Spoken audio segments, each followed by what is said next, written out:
Place maintenant à l'invité au cœur de l'info. On va revenir ce soir sur la situation en Iran, où les autorités ont dit, je cite, avoir le doigt sur la gâchette face aux menaces américaines, alors que Donald Trump laisse planer le doute sur une éventuelle intervention avec l'envoi, dit-il, d'une armada vers le Golfe, pression américaine supplémentaire en lien avec la répression du mouvement de contestation en Iran. Mouvement initialement contre la vie chère, mais qui s'est transformé progressivement en protestation beaucoup plus vaste contre le régime iranien. Une mobilisation suivie d'un véritable massacre, un massacre à huis clos du fait d'un blackout organisé par les autorités qui est toujours d'ailleurs en vigueur à l'heure actuelle. On en parle ce soir donc avec notre invitée Delphine Minoui. Bonsoir, vous êtes journaliste au Figaro, spécialiste du Moyen-Orient, romancière franco-iranienne, autrice de nombreux livres, parmi lesquels Badjens, publié en 2024, qui traite justement du mouvement Femmes, Vie, Liberté, ou encore des passeurs de livres de Daraya, cette fois en 2017, et qui traite de la guerre civile en Syrie. On reparlera d'ailleurs de la Syrie dans une deuxième partie dans le cadre de cet entretien. Merci beaucoup Delphine Minoui d'avoir accepté notre invitation ce soir sur France 24. Tout d'abord donc en Iran, on le disait, répression absolument sanglante. L'ONG Rana, basée aux États-Unis, parle depuis hier d'au moins 5000 de morts précisément et 26 852 arrestations. Un bilan sans aucun doute largement sous-estimé. On le sait, le blackout perdure. En tout cas, ce qui est sûr, c'est que le degré de violence déployé a été absolument inédit.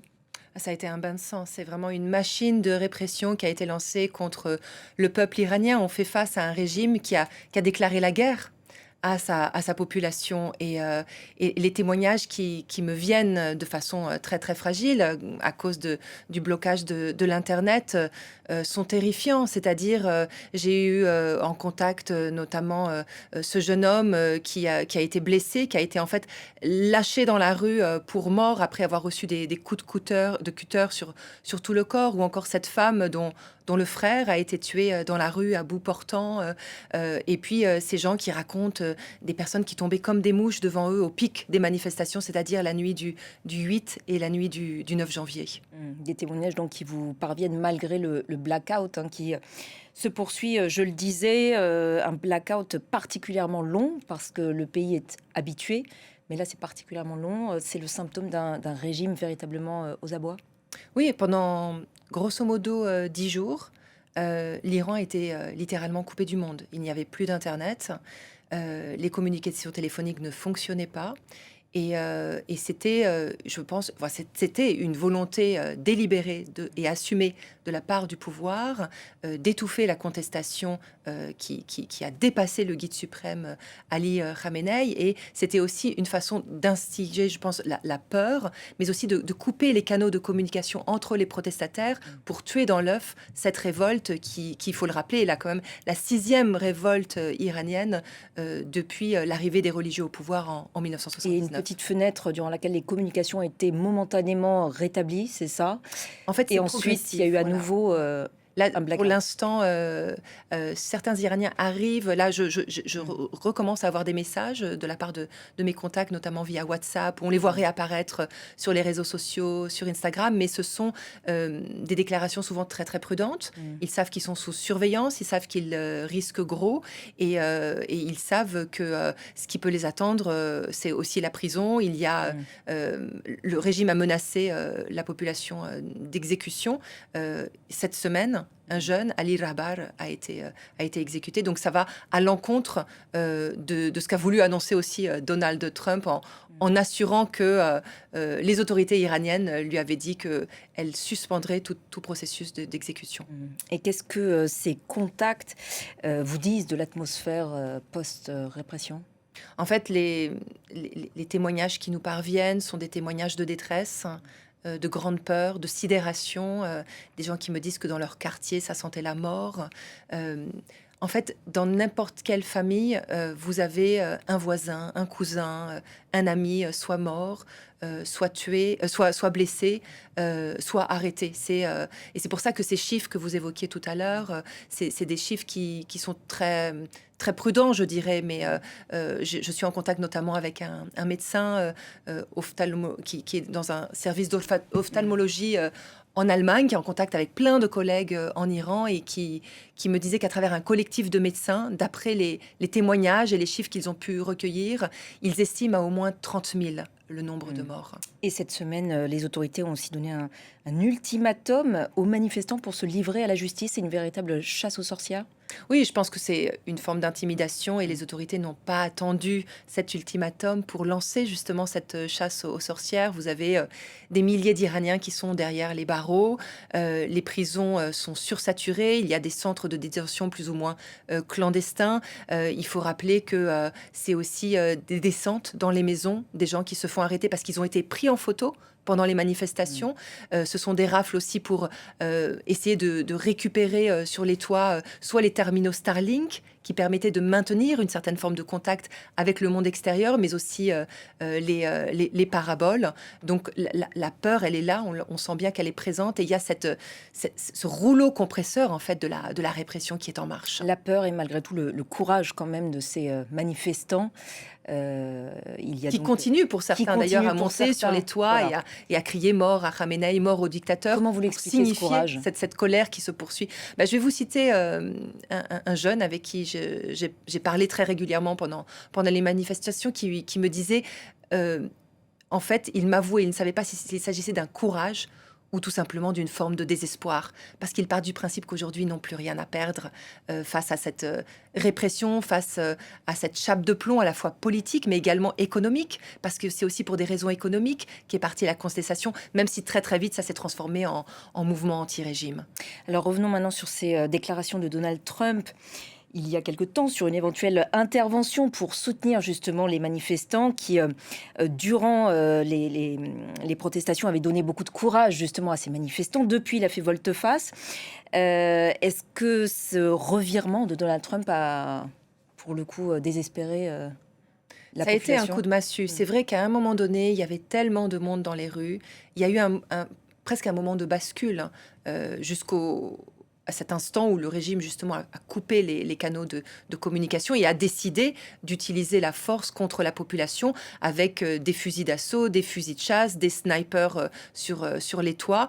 Et les gens se sont sentis lâchés parce que les gens ont vraiment cru à un soutien extérieur symbolisé par le soutien annoncé par Donald Trump. Aujourd'hui, ils nous disent qu'ils se sentent trahis, ils se sentent lâchés, abandonnés. Ils n'ont que leur point, comme ils nous disent, face aux armes du pouvoir. Mais on n'est pas à l'abri d'une nouvelle volte-face américaine. Donald Trump dit désormais qu'une armada a été envoyée dans le Golfe. Si tant est que les États-Unis finissent finalement par intervenir, ça pourrait être, enfin on prend évidemment beaucoup de précautions à la fin du régime iranien, le cas échéant, si l'Iran tombe, ce serait un véritable séisme dans toute la région ? Oui, alors d'abord, il faut être réaliste. Pour l'instant, l'équilibre des pouvoirs est vraiment revenu en faveur d'Ali Khamenei, le guide suprême, et de son entourage, notamment les gardiens de la révolution. Après, la question se pose de quel genre d'intervention militaire s'agit-il de la part de Trump ? Évidemment, ça ne va pas être des forces au sol. On parle de frappes potentiellement très stratégiques qui peut-être viserait le guide suprême, puisque c'est ce qu'il avait déjà laissé sous-entendre pendant la guerre des 12 jours en juin entre l'Iran et Israël. On parle aussi de frappes qui pourraient viser justement certains hauts gradés des gardiens de la Révolution. Il y a des bruits qui courent selon lesquels il y a un déploiement aujourd'hui autour du golfe Persique, avec un navire notamment, avec des avions bombardiers, des avions de chasse. Maintenant, qu'est-ce que ça dirait en termes de conséquences sur le territoire iranien? Est-ce que le régime pour autant s'écroulerait? Je pense que c'est très très très difficile d'établir des pronostics. Ça dépendra aussi, et ça c'est un élément clé, du positionnement en fait, d'une part de l'armée, mais plus particulièrement du bras armé du régime que sont les gardiens de la révolution. En l'occurrence, pour l'instant, malheureusement, il n'y a pas spécialement de rumeurs de fissures, mais tout est possible. Souvenez-vous de la révolution tunisienne, au moment du printemps arabe en 2011. C'est quand l'armée finalement a décidé de se ranger du côté de la population que la révolution a pu aboutir à ses fins. Donc je dirais que tout reste possible. Et l'opposition iranienne, elle, est divisée, on le sait, ça c'est sa principale faiblesse. L'opposition est divisée, l'opposition est fragilisée. Il faut rappeler que Beaucoup sont en la prison d'ailleurs. plupart voilà, des grands dissidents iraniens sont derrière les barreaux ou ont dû prendre la route de l'exil. Une personne en particulier, son nom a été régulièrement scandé de façon inédite lors de ce dernier mouvement. C'est le fils du dernier Shah d'Iran, Reza Pahlavi. Ce que nous disent les Iraniens, c'est que quelque part, c'est plus peut-être un symbole qu'une forme de nostalgie de la monarchie, parce que toute révolution a besoin quand même à un moment donné d'un leader, d'une personnalité qui va pouvoir fédérer la foule et les populations. En l'occurrence, ce que nous rappellent tous les Iraniens, c'est que cette révolution, c'est une révolution de l'intérieur. Ça fait 47 ans maintenant que les Iraniens se battent contre ce pouvoir, ce régime à la fois théocratique et militaire, mais particulièrement tyrannique et misogyne. Et c'est de l'intérieur que devra se faire un véritable processus démocratique avec un référendum, avec des élections, avec une constitution. Quelle que soit la suite de ce mouvement, vous pensez que ça n'est qu'une nouvelle étape vers la fin du régime ? Le régime n'a jamais été autant fragilisé, sous pression extérieure, sous pression intérieure, au fil des mouvements. Le fossé ne cesse de se creuser. Et des mouvements qui se multiplient ces dernières années. Complètement. Enfin, ça a commencé, je me souviens, c'est quand j'habitais à Téhéran en 99 avec une révolte estudiantine. Ensuite, 2009 contre la fraude électorale. Puis des révoltes plus à caractère économique dans les provinces. Et ensuite, évidemment, ce grand mouvement Femmes, Vie, Liberté 2022, après la mort tragique de Mahsa Amini, tué pour un voile mal porté. Et ce que nous disent tous les Iraniens, c'est qu'il suffit en fait d'une nouvelle étincelle pour que les gens sortent à nouveau dans la rue. Et justement, c'est une révolution inachevée.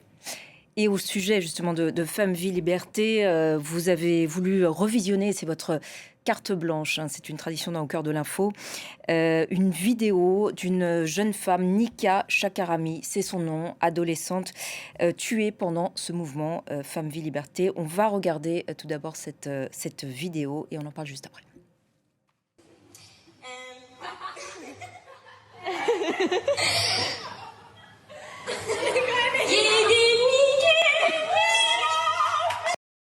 Voilà pour ce bref extrait. Elle vous a inspiré votre roman publié en 2024, Badjens. Nika Shakarami, hein, je répète son nom, vous vouliez lui rendre hommage ce soir. Oui, parce que en fait, cette vidéo, elle m'a énormément touchée en 2022 quand elle est apparue à titre posthume sur les réseaux sociaux. On voit cette fille, cette adolescente, 16-17 ans, pleine de vie, pleine de fougue. Et c'est tout ce paradoxe qui m'a marqué et qui est très révélateur de cette jeunesse iranienne jusqu'au boutiste et révérencieuse, qui a soif de vie face aux adorateurs de la mort, comme les appellent les jeunes, que sont les représentants du pouvoir iranien. Et ce sont des jeunes comme Nika Shakarami qui, justement, au nom de la vie, sont allés confronter la mort, sont allés, en fait, jusqu'au bout de la mort. Et là, on voit ce geste très frondeur, en effet, qui a causé en fait sa mort, puisque après cette vidéo, quelque temps plus tard, elle a été tuée par les agents de la répression du régime. Ce n'est qu'une de ces jeunes femmes, de tous ces jeunes parmi tant d'autres. Et il me semble important, et c'est aussi notre devoir, nous, en tant que journalistes, et puis aussi moi, en tant qu'écrivaine, de pouvoir mieux incarner ces histoires, d'expliquer que derrière ces chiffres, derrière ces bilans, il y a des visages, il y a des histoires, il y a des rêves, et il y a des jeunes qui n'aspirent qu'à une chose, c'est la liberté, la démocratie, la justice, l'égalité entre les hommes et les femmes, et cette possibilité de vivre comme tous les autres jeunes à travers le monde. Delphine Mimoui, peut-être un dernier mot rapide sur ce qui se passe en Syrie, pays que vous connaissez également très bien. La Syrie, donc en proie à de nombreux combats ces dernières semaines entre l'armée et les forces kurdes qui sont désormais retranchées sur des petites poches territoriales dans le nord et dans l'est du pays, notamment Kobané, Hasakeh, Kamishli. C'est un véritable lâchage des Kurdes par l'Occident qui est en train de s'opérer. Bah, en fait, alors si on se place d'un point de vue régional, ce que nous disent les analystes, c'est que d'un point de vue réaliste, il est vrai que les Kurdes s'étaient s'étaient étalés sur un territoire plus large que leur fief traditionnel. Ils avaient pris une certaine forme de pouvoir dans des zones où c'était plutôt les populations arabes qui étaient majoritaires.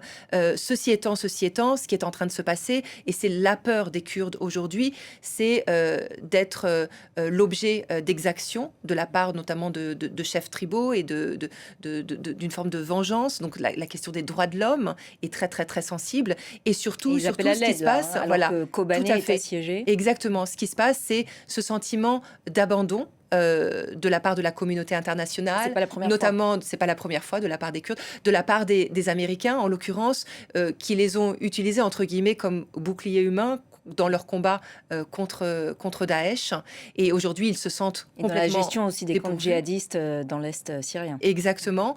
Et aujourd'hui, ils se sentent pris en étau, sans aucune issue de secours, puisqu'il y a d'une part le pouvoir syrien, mais de l'autre côté de la frontière, il y a la Turquie, il y a le président Erdogan, qui a bien l'intention, dans le cadre de ce processus de paix aussi, enfin, présenté comme ceci, lancé avec le PKK, qui a bien l'intention de mettre fin complètement à ce rêve d'autonomisation des Kurdes dans la région.